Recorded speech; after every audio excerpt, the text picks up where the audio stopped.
Hey friends, Jonathan Neal Fitness here, and today I wanted to ask you a little question. And what I wanted to ask is, are your goals holding you back? Now I know that may seem like kind of a weird question because we all know that setting goals and having goals is of course an integral part, perhaps really the first step to getting anywhere, to attaining anything, right? We got to set a goal, we got to set some kind of destination if we're going to try to get to that destination. So the real question here when I say, are your goals holding you back, it is not to say that having goals is going to hold you back, but it's more specifically having the wrong goals is going to hold you back. Because if you're moving in the wrong direction, if you set your goal as, let's say I'm going to go east, but let's say that the water hole that you're looking for is to the west, your goals are actually in that case holding you back. So the real question then becomes, how do I know whether my goal is a real goal, whether it's a good goal or whether it's not, whether it's going to be taking me forward or whether it's going to be taking me back? And I personally came up with a really simple way to make that assertion, to really figure that out. And basically what you're looking at is, are my goals centered around what I want, impressing myself, proving myself to myself, upholding my own integrity, doing what I think is right? Or are my goals based upon what I perceive other people want or what will make me popular?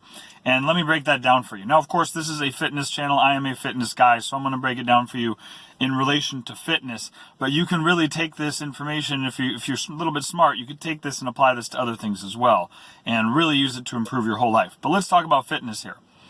So let's say for most people, when it comes down to fitness, as a trainer, the number one thing that I get when I ask people, what are your goals? It is almost always something that has to do with other people's perception. And what I mean by that is almost always like, I want to get really big muscles. I want to get really skinny. I want six-pack abs. I want a big booty. These are goals that are, if we really get down to it, if we really look at the root of where these goals are coming from, these are goals that are predicated around other people's opinions.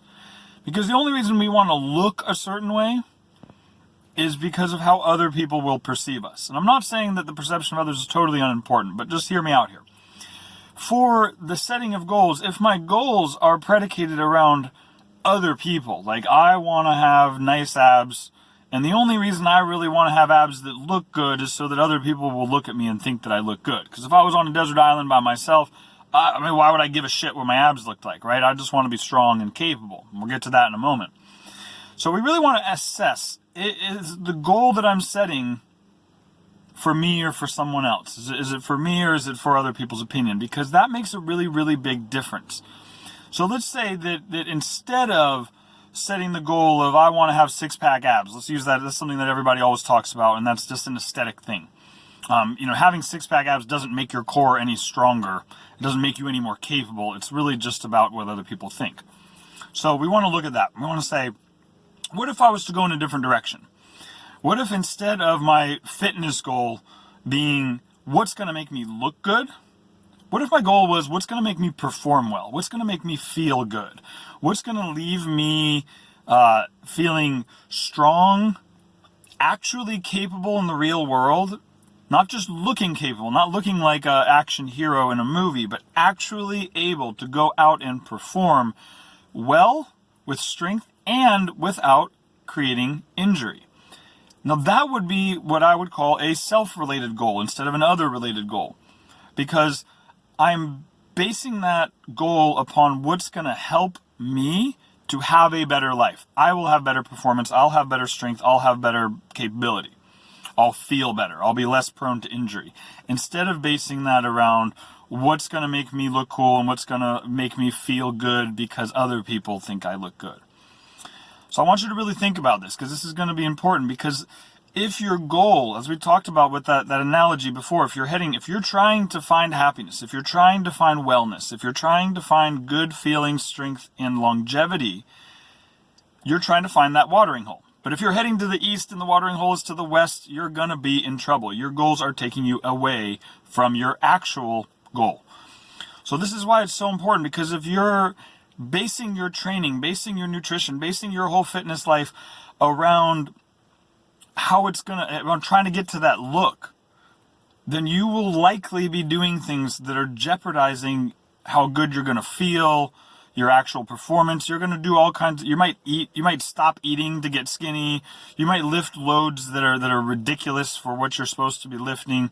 You might try exercises that really don't have a value outside of trying to get you shredded, but they might be jeopardizing things like your back or your joints, your knees.